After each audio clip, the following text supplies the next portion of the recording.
My dear friends, sometimes in life, it's not the big lectures, not the big philosophies, but just a few simple words that can change the direction of our life. Words are powerful. A single word can break someone's heart, and a single word can heal it. A simple sentence can destroy a relationship, and a simple sentence can save it. The question is, which words will we choose? Today, I want to share with you a few simple words that you should never forget, because if you live by them, they will guide you like a compass through every storm in life.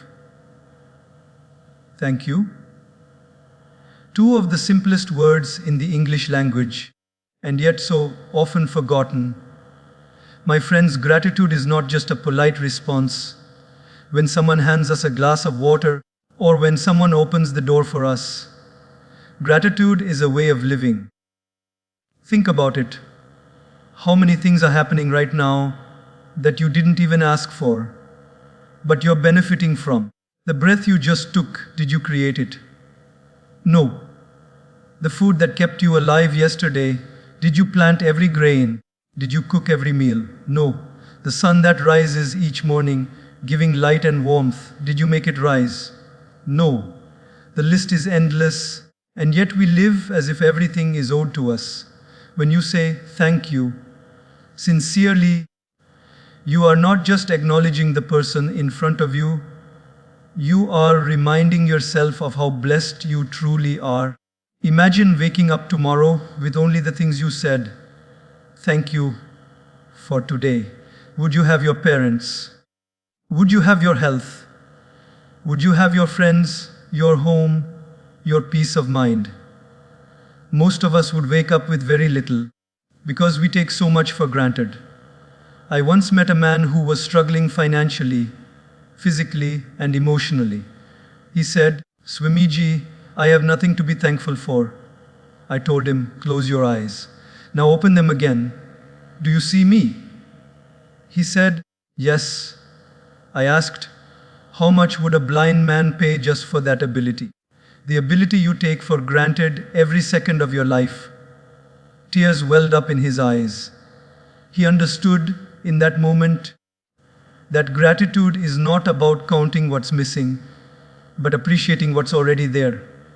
You see, thank you has the power to transform relationships too. A husband who takes his wife for granted may provide her everything: house, car, clothes, but if he never says thank you, she will feel empty. A child who receives food daily but never expresses gratitude makes the mother feel unappreciated. Gratitude is the emotional fuel that keeps love alive. It's the oil that keeps the engine of human relationships running smoothly. And it goes deeper. Neuroscience even shows us that when we practice gratitude, when we say thank you often and mean it, our brain rewires itself to feel more content, less anxious, more resilient. Gratitude shifts your focus from what I lack to what I have, and that simple shift is enough to bring peace in the middle of chaos. So, my friends, never underestimate these two little words. Say them to your parents for the sacrifices they made without telling you. Say them to your teachers for the knowledge they poured into you. Say them to your friends for simply being there when life was heavy. Say them to God, to the universe, for giving you another sunrise, another chance. Thank you is not small talk, it is a sacred prayer. And if you carry this prayer on your lips and in your heart every single day, you will find that life is no longer a burden to be carried, but a gift to be celebrated. I'm sorry, such small words, but they carry the weight of entire relationships. Most people don't realize this, but an apology is not a sign of weakness. It is the greatest sign of strength. It takes tremendous courage to admit, I was wrong. It takes maturity to say, I hurt you, and I shouldn't have. Yet so often, pride locks our lips, and ego shuts our mouth. Even when our heart is whispering, just say it. Think about it. How many friendships have ended not because of something unforgivable, but simply because neither side was willing to say, I'm sorry? How many families have drifted apart because ego became more important than love? I've seen brothers who grew up together, playing, laughing, eating from the same plate, but years later, they don't even speak because of one fight where both refused to apologize. What a tragedy that two words, left unspoken, can build walls higher than mountains. The truth is, an apology does not lower you, it elevates you. People often think, if I say sorry, I will lose respect. But the opposite is true. When you admit your mistakes, you gain respect because it shows that you value the relationship more than your ego. The hardest apology is often between parents and children. Parents think, how can I apologize to my child? But when a child hears their parents say, I'm sorry, I shouldn't have shouted at you, it doesn't weaken authority. It strengthens trust. It teaches the child that humility is greater than dominance. Let me share something with you. A man once told me, Swamiji, I haven't spoken to my father for 15 years. We fought and I walked away. Neither of us said sorry. I asked him, would you like to see him again? His eyes filled with tears and he said, he passed away last year. My friends, the regret of not saying, I'm sorry, when you still had the chance can stay with you forever. It's like carrying a heavy stone in your heart. Don't wait until it's too late. Say it while you can. There's also another side. Sometimes we think, why should I say sorry? I didn't do anything wrong. But sometimes you don't apologize because you were wrong. You apologize because you value peace more than being right. A wise person once said, you can win an argument or you can win a heart, but rarely both. Saying sorry is choosing the heart. It's choosing love over ego. And here's something beautiful. Apologies heal not just the other person, but also you. When you say, I'm sorry, you are freeing yourself from the prison of guilt. You stop carrying the burden of unfinished conversations, the weight of misunderstandings. Your heart becomes lighter. Psychologists even say that people who practice forgiveness and apology live longer, healthier lives. Why? Because resentment, guilt, and ego are toxic. I'm sorry is the medicine. Imagine a world where spouses said sorry more often, where friends apologized quickly instead of waiting months, where nations valued peace over pride.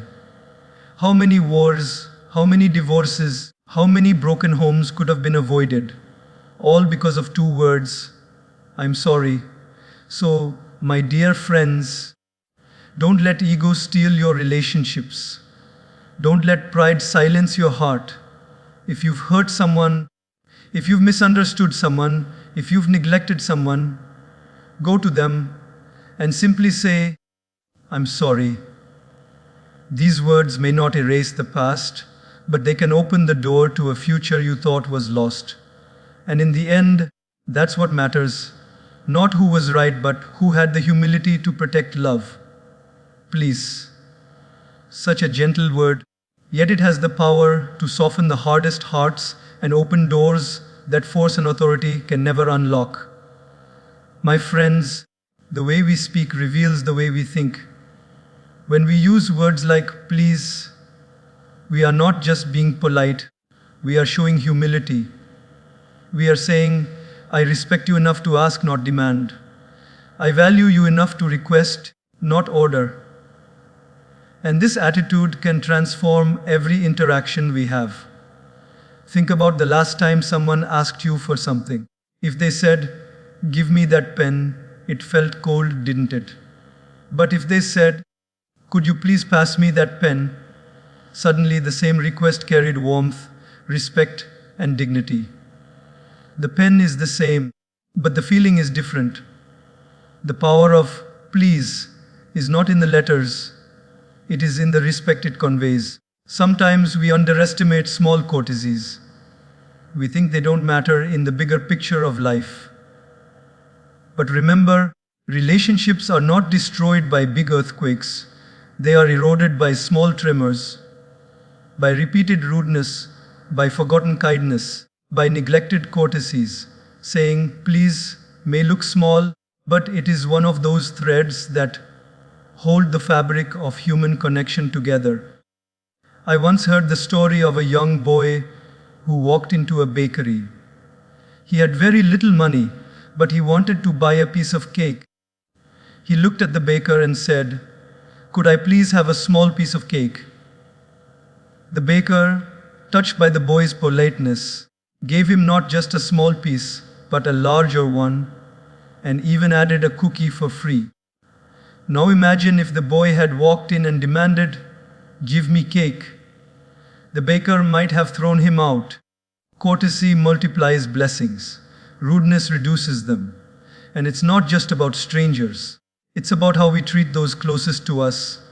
Sadly, many of us forget to say, please, to the very people who deserve it the most. Our family, we say, please. To our boss, please. To our colleagues, please. To strangers in public. But at home, we order around our spouse, our children, our parents, as if they are obliged to serve us. Isn't it ironic?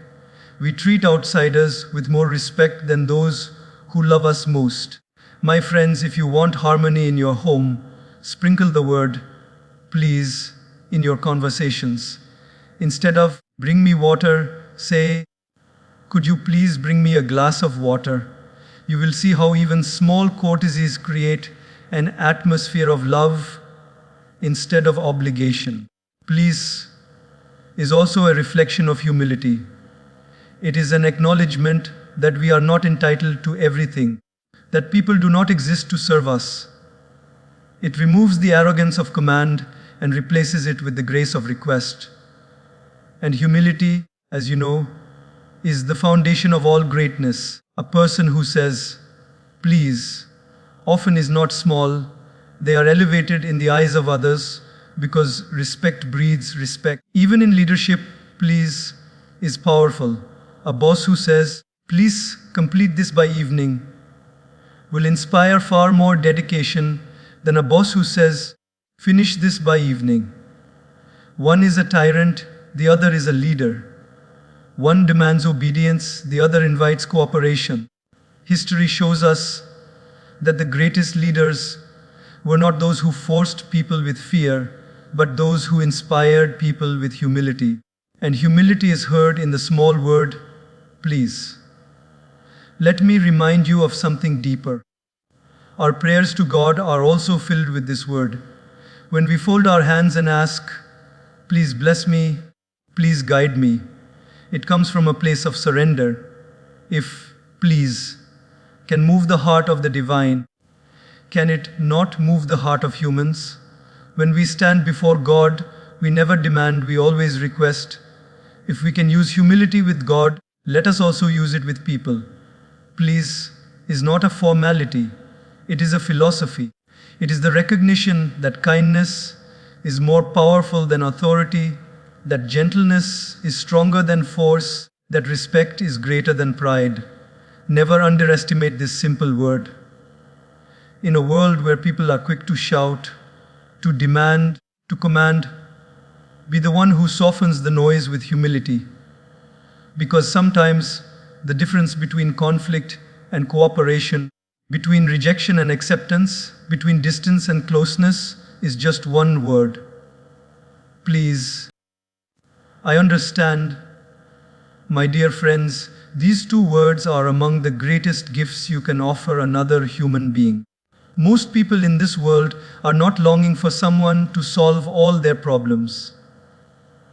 They are longing for someone who will simply listen and say, I understand. Too often we are quick to respond, quick to judge, quick to give advice, but very slow to truly understand. And because of that, people feel unseen, unheard, unloved. Think about it.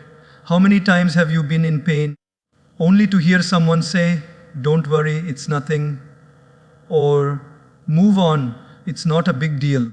Those words don't heal, they hurt even more. Because in that moment, you don't need a solution. You don't need a lecture. You need connection. You need someone who will look into your eyes and say, "I understand. I can't feel your pain fully, but I acknowledge it. I honor it. I see you." Understanding is not about agreement. You don't have to agree with everything a person does to say, "I understand why you feel that way." It's about empathy, about stepping into their shoes for a moment. Imagine someone walking through a storm, drenched, shivering, exhausted. If you shout from a dry shelter, "Don't worry, storms end," that's advice. But if you step into the rain, stand beside them, and whisper, "I know it's hard. I understand," that's compassion. Which one would you prefer in your darkest hour? I once met a young woman who told me she had shared her struggles with depression with her family. Instead of listening, they said, "It's all in your head. Just be positive." She said those words hurt more than her depression itself because she felt invalidated. Then she met a friend who simply sat beside her, held her hand, and said, "I may not know exactly what you're going through, but I understand that it must be very heavy for you." She told me, that sentence saved me. It reminded me that my feelings were real, that I was not alone. See how powerful "I understand" can be. Even in relationships, most conflicts don't arise because love is missing. They arise because understanding is missing. A husband says, "You never understand me." A wife says, "You don't try to understand how I feel." Children cry, "My parents don't understand me." And parents lament, "My children don't understand my sacrifices." Love without understanding is like a flower without fragrance. It looks good for a while, but eventually it withers. Understanding is the fragrance that keeps relationships alive. Saying, "I understand," is also about humility. It means putting aside your ego and your need to be right. It means pausing your judgments and opening your heart. Most people listen not to understand, but to reply. The moment someone speaks, we are already preparing our answer, our counterpoint, our advice. But when you truly listen with the intention to understand, something magical happens. The person feels safe. They open up. They heal. Sometimes you don't need to fix people, you just need to understand them. On a larger scale, even the world's greatest conflicts are born from a lack of understanding. Nations fight because they do not try to understand each other's fears. Communities clash because they don't try to understand each other's pain. But history has shown us that whenever leaders have paused to listen, to empathize, to truly say, "I understand your struggle," bridges were built, wars ended, peace became possible. And let us not forget, sometimes the one we need to say, "I understand," to is ourselves. How often do we beat ourselves up, scold ourselves for mistakes, or shame ourselves for weaknesses? But what if you could look in the mirror and say, "I understand. I know you're trying. I know it's not easy. I know you're carrying burdens that others can't see. And I forgive you." Self-understanding is the root of self-compassion. Without it, you cannot extend genuine understanding to others. So, my dear friends, never underestimate these two words. "I understand" is not a solution. It is a sanctuary. It is not advice. It is acceptance. It is not about fixing others. It is about connecting with them. And in a world where everyone is shouting to be heard, be the one who whispers with sincerity, "I understand." Because sometimes that's all the healing a heart truly needs. I love you. Three words we assume people already know, and therefore we often forget to say them. But my friends, silence can be dangerous. Love unspoken can feel like love unlived. You see, we tend to believe that because we are working hard for our family, because we are providing for them, because we are standing by them, that they automatically know how much we love them. But the human heart does not work that way. It does not just need love, it needs to hear love. It needs to be reminded in words. Think of a flower. Water and sunlight are enough to keep it alive, but fragrance is what makes it beautiful. Similarly, actions keep a relationship alive, but words give it fragrance. A parent may sacrifice everything for their child, yet if the child never hears, I love you, they may grow up doubting, searching for affection elsewhere. A husband may dedicate his life to caring for his wife, but if he never whispers, I love you, she may feel unseen. A friend may be loyal in every way, but if they never express it, the bond may feel hollow. Love, my friends, is not just a feeling, it is also a language. And languages must be spoken. I once met an elderly man who told me, Swamiji, I lost my wife last year. For 40 years we lived together. I provided for her, cared for her, but I never said I love you. I thought she already knew. The day she left, I realized she knew my actions, but she longed for my words. Now it is too late. As he said this, tears rolled down his cheeks. His regret was not that he hadn't loved her. It was that he hadn't said it. So many people wait for special occasions to express love. Birthdays, anniversaries, festivals. But love is not meant to be an occasional guest. It is meant to be a daily visitor. Imagine a child coming home from school, tired and anxious, and the mother hugs them and says, I love you. That simple sentence can erase an entire day of struggle. Imagine a spouse whispering, I love you, before sleep. That one moment can make the whole day worth it. Imagine a friend, out of the blue, texting, I love you, I value you. That can brighten a dark season of someone's life. Love is not just romance, it is nourishment. Just like our body needs food every day, our heart needs the assurance of love every day. And the way to feed the heart is through words. Why do we assume people know? Even if they do, wouldn't it be beautiful to remind them? A flower is already beautiful, but when we water it daily, it stays fresh. Relationships are already strong, but when we nurture them with words of love, they remain alive. Saying, I love you, also requires vulnerability. Some people hesitate because they feel it makes them weak, but actually, it makes you strong. It shows you are brave enough to express what your heart feels. The strongest people are not those who build walls, they are those who build bridges. And every I love you is a bridge between hearts. Even spiritually, I love you is powerful. When you say it to God, to the universe, to life itself, it transforms you. Gratitude says, thank you. But devotion says, I love you. It is the highest expression of the soul. When we fill ourselves with love, we stop competing, we stop comparing, we stop resenting. Instead, we begin to connect. And remember, I love you is not just for others. It is also for yourself. Stand in front of the mirror and say, I love you.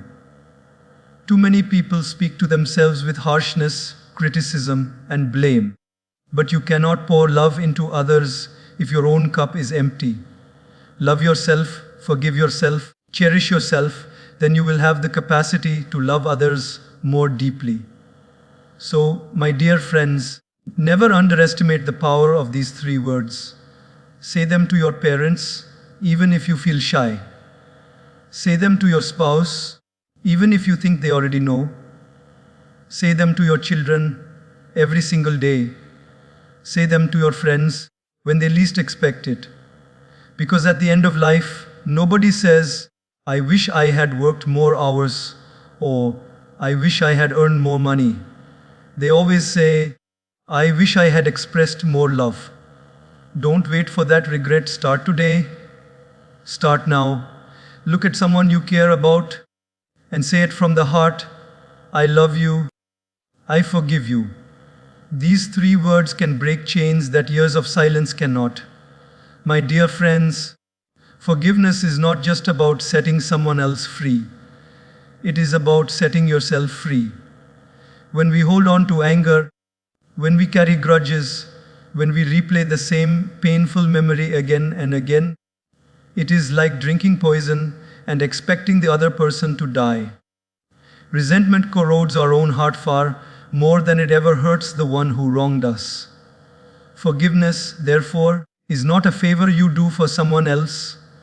It is a gift you give to yourself. Think about it. Someone hurt you years ago, maybe with words, maybe with actions, maybe with betrayal. That incident might have lasted minutes, but hasn't it lived inside you for years? Every time you recall it, your heart tightens, your mind darkens, your peace disappears. Who is really suffering? The one who hurt you or you? Often they may have moved on, forgotten, living their life. But you, by holding on, keep bleeding from the same wound. Forgiveness is the only way to stop the bleeding. Now, forgiveness does not mean you are saying, what they did was okay. It does not mean you erase the wrong. It simply means you refuse to let their action control your peace any longer. It means you are strong enough to say, you hurt me, but you will not define me. I choose to let go. Forgiveness is not approval, it is release. It is choosing freedom over bitterness. I once met a woman whose husband had left her for another family. She raised her children alone with immense struggle. Years later, when he returned asking for forgiveness, her friends told her, don't forgive him, he doesn't deserve it. But she said something remarkable. I am not forgiving him because he deserves peace. I am forgiving him because I deserve peace. That is the essence of forgiveness. Not about who deserves it, but about who needs it. Even in families, how many relationships are broken? Because people refuse to forgive. Brothers stop talking to each other. Sisters stop visiting. Parents and children grow old in silence. All because ego whispers, why should I forgive? But ask yourself, what is more valuable, your pride or your peace? Your ego or your relationship? When you choose forgiveness, you choose love over ego, healing over hurt. Forgiveness also requires humility because it means acknowledging that we too have made mistakes. How often have we hurt others unknowingly? How often have we said words we wish we could take back? If we desire forgiveness for ourselves, should we not extend it to others as well? Life is too short to keep a record of wrongs. Better to keep a record of blessings. And here's something even deeper: forgiveness is not just about others. Sometimes the hardest person to forgive is ourselves. We replay our failures, our regrets, our missed opportunities, punishing ourselves endlessly. But just as you would comfort a child who stumbled, you must comfort yourself. Say to yourself, I forgive you. You are learning. You are still growing. You are human. Self-forgiveness is the beginning of healing. Without it, you cannot walk forward because you are forever tied to the past. Spiritually, forgiveness is one of the highest virtues. Every religion, every philosophy emphasizes it. Why? Because forgiveness aligns us with love, with compassion, with peace. Holding grudges hardens the heart. Forgiveness softens it. And only a soft heart can truly experience joy, connection, and divinity. When you say, I forgive you, you are not just healing a relationship, you are healing your soul. My friends, life is unpredictable. None of us know how long we have with each other. Do not wait until the funeral to realize you should have forgiven. Do not wait until it is too late to say, I release you. Let go now. Say those words now. I forgive you. Not because they are always right, but because you don't want to waste another day carrying a burden that belongs in yesterday. So remember, anger chains you, forgiveness frees you. Hatred darkens you, forgiveness enlightens you. Revenge consumes you, forgiveness heals you. Choose forgiveness, not for them, but for you. And watch how those three words, I forgive you, can transform your heart from a prison into a temple. I need help. 4 simple words that many of us struggle to say because the world has taught us that asking for help is a sign of weakness. But my dear friends, nothing could be further from the truth. Asking for help is not weakness, it is wisdom. It means you understand that human life was never designed to be lived alone. We were created to depend on each other, to support each other, to uplift each other. Just as one hand cannot clap by itself, no person can thrive in isolation. The tragedy is that many people suffer silently because of pride. They think, if I ask for help, people will think I'm incapable. If I admit I can't do this alone, they will think I am small. And so they carry their burdens in silence until they collapse. But the truth is, it takes far more strength to admit I need help than to pretend I have it all figured out. Pretending is easy, being honest is courageous. Think about a drowning man. If he refuses to shout for help, thinking, what will people think of me? He will sink. But the moment he raises his hand and cries out, someone will dive in to save him. His humility becomes his lifeline. In life too, when you're drowning in problems, in stress, in pain, refusing to ask for help only pulls you deeper. But one honest sentence, I need help, can bring someone running to your rescue. I once met a young boy who was failing in his studies. He never asked his teachers for help because he thought they would laugh at him. He kept quiet, hid his weakness, and kept failing. One day, out of desperation, he approached a teacher and said, Sir, I don't understand this subject. Can you help me? The teacher, far from laughing, smiled warmly and said, Of course. That boy went on to not only pass but excel, all because of one moment of courage to admit his need. Imagine if he had stayed silent.